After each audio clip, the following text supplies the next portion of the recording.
Earlier this week, I received a text from Karen while she was in Ohio visiting her parents. She said that her mom didn't want to cook, but also didn't want to go to an establishment that would take forever to serve food. Meanwhile, her dad wanted to try out a new restaurant, which probably would have taken quite a while to serve them. And Karen said she simply wanted to stay at the house and get things done. I responded, well, you should pull up your Uber app and just order from that new restaurant then. That way, everyone has an opportunity to try it out. Mom doesn't have to cook, and no one has to go anywhere. Ah, she says, the marvel of new technology. Indeed, Uber, the company that revolutionized peer-to-peer ride-sharing and turned everyone into a taxi driver, in most cities is revolutionizing food delivery service. In Grosse, Pointe, using Uber Eats, you can order a meal from Fishbones in Greektown, and it'll be brought straight to your door. Even closer to home, ice cream from Goldstone Creamery and a brunch from the Cracked Egg in Grosse Pointe can be delivered simply by opening the Uber Eats app, choosing the restaurant, selecting the food, and then staying at home as Uber locates a driver to pick the food up and drive it to your house. At least for now, that's how the business model operates. But according to an article in the Wall Street Journal, in the next 3 to 4 years, Uber plans to expand their food delivery service so that cars and human drivers won't be part of the delivery equation. Instead, Uber says they will use drone technology to fly meals from any restaurant to your front door. Talk about manna coming from heaven. And it sounds kind of cool, especially since it seems like a simple process. Just click on an icon, then go outside and watch for your food to drop from heaven. This modern method of ordering food nearly resembles the earliest form of food delivery for the Hebrews after they were liberated from slavery in Egypt. Shortly after the Hebrews escaped from Egypt, their food rations ran out. Starving and threatening to return to Egypt, God intervened and provided them with manna from heaven every morning. Granted, it wasn't kale, hamburgers, or chili, but it met their daily calorie requirement. The Hebrews referred to the manna as bread from heaven, and they baked the stuff into wafers which tasted like crackers dipped in honey, or it was baked into cakes with an oil-like taste. Every morning, except on the Sabbath, the ground was covered with enough manna to feed them for a full day. And on the day prior to the Sabbath, there was enough for 2 days, so they didn't have to work on the holy day. And every day, there was always plenty of manna on the ground to feed everyone. But when they attempted to collect more than a day's worth of manna other than on the Sabbath, the manna would decay and spoil by morning. Thus, the manna provided a lesson that they were to receive their daily blessings from God, and they were not supposed to store them up. The manna also served as a reminder that God was responsible for their well-being. And throughout their 40-year journey toward the Promised Land, the Hebrews relied on God for their needs. When they were thirsty, the Lord would show Moses where to strike a rock with his staff and water would spring forth.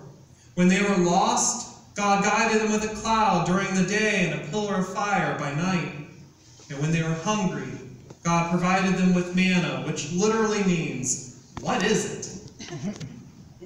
This question continues to perplex biblical scholars and scientific researchers today who continue to search for answers.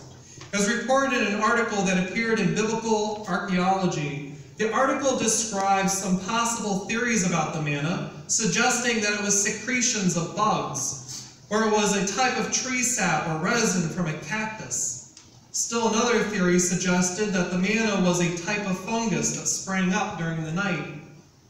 However, after studying where the Hebrews possibly wandered the desert for 40 years from Egypt to the Jordan Basin, so far no such fungus, bug, tree, or cactus has been found in the region, which fits specifically what the biblical text describes. So the mystery of what manna is remains unsolved. But to the authors of the biblical text, as they reflected on their journey through the desert, they recognized that God had remained close at hand, providing for their dietary needs, and God had provided for their safety. So they weren't concerned about what the manna was. They were concerned or more interested in the fact that the manna represented God's providence, a miracle. Still, this idea that manna could be a miracle often trips people up. For it seems that anything in the Bible or in life that happens without a scientific explanation is explained away as miracle talk. But this is often viewed as a negative thing. But why? Miracles are God's activity in our lives, and though somewhat analytical reasoning, sometimes, honestly, there's no other way to describe that moment when a person's heart is changed from greed and hate to love. Or that moment when a drug addict no longer journeys on a downward spiral and instead lives. And what else explains that ability for churches who put their trust in God to provide for their needs deliberately won't fund a savings account, and yet every year they're able to thrive? Or what else explains Elijah's experience when he was a fugitive on the lam from Queen Jezebel, and though the region suffered from a drought, ravens were like Uber-Eat drones, flying in meals and water to provide for Elijah's needs? Perhaps miracles are too much to comprehend, especially since they often defy explanation and they break natural rules.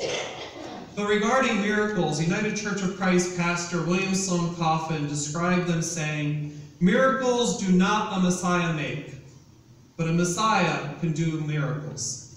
If you ask me if Jesus literally raised Lazarus from the dead, literally walked on water and changed water into wine, I will answer, for certain I do not know.